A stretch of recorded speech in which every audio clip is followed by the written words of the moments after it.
오늘의 주제는 자동차 사고 중 제일 위험한 현상, 피시테일입니다. 드물긴 하지만 자동차도 오리 혹은 물고기로 변신하는 경우가 있습니다. 자동차가 중심을 잃고 뒤뚱뒤뚱거리는 현상을 바로 피시테일이라 칭합니다.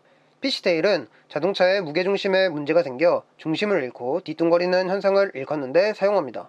이런 현상이 발생하면 차량 제어가 힘들어지고 이로 인해 스핀이 발생해 2차, 3차 사고로 이어질 확률이 높습니다.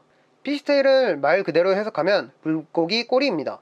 피시테일은 자동차가 중심을 잃고 좌우로 휘청거리는 모습이 마치 헤엄치는 물고기의 꼬리와 같아서 붙여진 이름입니다. 피시테일과 같이 자동차에서 뒷부분이 물고기 꼬리나 오리 엉덩이처럼 좌우로 휘청거리면 일반 운전자들은 올바른 방향으로 차량을 컨트롤할 수 없기에 많은 사고가 발생하게 됩니다. 실제로 드라이빙 스쿨 교육을 받지 않는 많은 일반인들은 차량 트랙션을 잡는 기술을 배우지 않기 때문에 거의 대부분 큰 사고를 겪게 됩니다. 보통 무게중심은 차체에 장착된 현가장치에 의해 결정됩니다. 타이어와 서스펜션이 존재하는 이유는 수많은 노면 상황에 대응하기 위한 장치입니다. 현가장치의 세팅은 우선 운전자와 승객을 위한 승차감을 제공하기도 하지만 수많은 외부 상황에 맞게 충격 완화를 위해 엄청난 운동을 소화하기도 합니다. 그러나 교통사고 발생에 있어서 현가장치가 전부는 아니기 때문에 이에 대한 이해를 할 필요가 있습니다. 서스펜션이 단단하냐 말랑하냐에 따라 무게중심의 이동은 확연히 차이가 있습니다.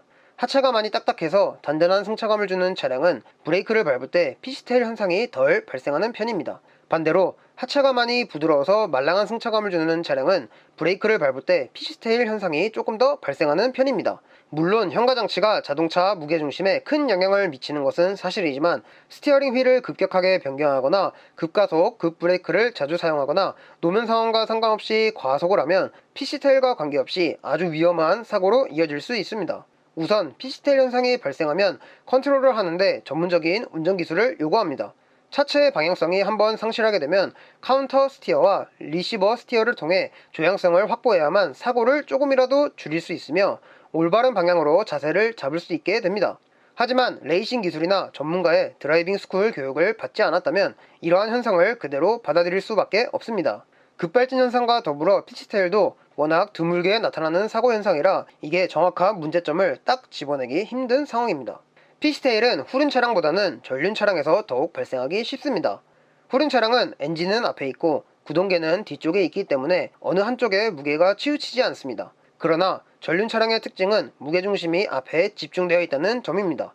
엔진과 구동계가 모두 앞쪽에 몰려 있어서 무게중심이 당연히 앞에 집중되어 있기 때문에 뒤가 무척이나 가볍습니다. 즉, 앞은 무겁고 뒤는 가벼우니 앞이 눌리고 뒤가 뜨게 되는 구조를 지니고 있습니다. 위에서도 설명했듯이 피시테일은 무게중심 문제로 자주 발생하기 때문에 차량의 무게배분 세팅이 매우 중요한 요소로 자리 잡고 있습니다. 무게중심에 영향을 미치는 게 무게배분 세팅과 현가장치 세팅만이 전부는 아닙니다. 차량은 주행 시 엄청나게 많은 저항을 받는데 주행 중 제일 많은 영향을 끼치는 녀석이 바로 공기저항입니다. 스포츠카들이 낮고 날렵하게 디자인되는 이유도 공기저항에 대응하기 위해서입니다. 공기저항이 심각하면 조향 안전성에 영향을 미치기에 공기역학을 활용한 자동차 디자인도 상당히 고테크닉적인 요소가 필요합니다.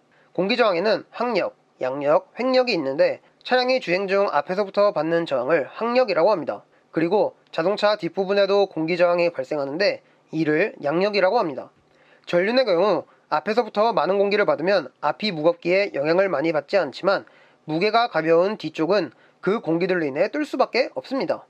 공기저항인 항력과 양력을 제어하기 위해 스포츠카는 리어 스포일러를 장착하기도 합니다. 뒤가 뜨게 되는 일반 차량은 주행시 급선회, 급브레이크 실행 시 앞이 무겁고 뒤가 가볍다는 이유로 접지가 약한 뒷부분이 뒤뚱뒤뚱하게 되면서 피시테일이 발생하게 됩니다.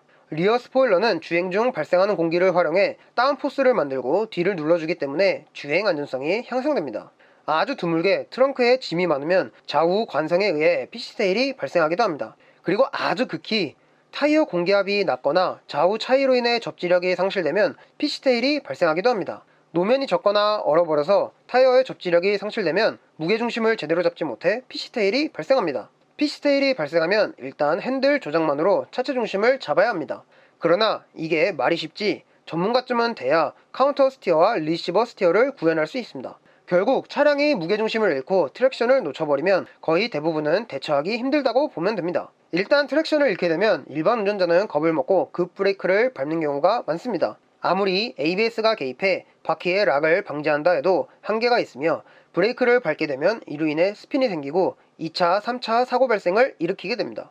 자동차 생산에 있어서 연비 향상과 환경오염을 막기 위해 차체를 가볍게 하는 게 추세이기 때문에 무게 배분은 더욱 중요한 요소로 자리잡게 되었습니다. 자동차는 공기역학과 각종 롤 개선도 동시에 이루어져야만 합니다. 간혹 몇몇 차량이 이를 비껴가는 듯한 느낌을 지니기에 차도 뽑기가 중요하다는 말이 있습니다.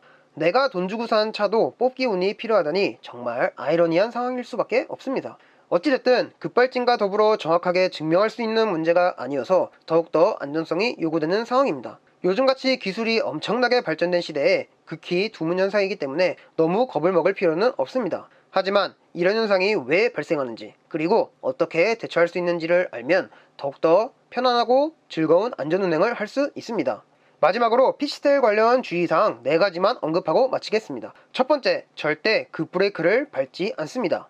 두 번째, 핸들을 급격하게 꺾거나 틀지 않습니다. 세 번째, 코너링 진입 시 충분히 속도를 줄이고 진입합니다. 네 번째, 짐을 실을 때 고정되게끔 적재합니다. 이렇게 피시텔 관련 주의사항 4가지를 꼭 기억하시고 오늘의 내용을 꼭 머릿속에 담아가셨으면 좋겠습니다. 오늘의 내용은 피시텔에 대해서 다뤄봤습니다. 여러분의 관심은 영상을 제작하는 데 있어서 아주 큰 힘이 됩니다. 많은 관심과 소통 부탁드리겠습니다.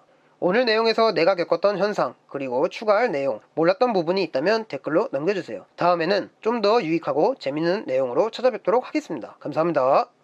ERC라는 회사를 들어본 적 있으신가요? ERC는 자동차 및 산업용 첨가제만을 전문적으로 연구 개발하고 생산해온 독일의 대표적인 첨가제 전문 기업입니다. 현재 ERC에서 제공하는 많은 제품들은 독일 최고의 자동차, 철도, 기계류 품질 인증기관인 TÜV 노럴드의 엄격한 관리 아래 생산되고 있죠.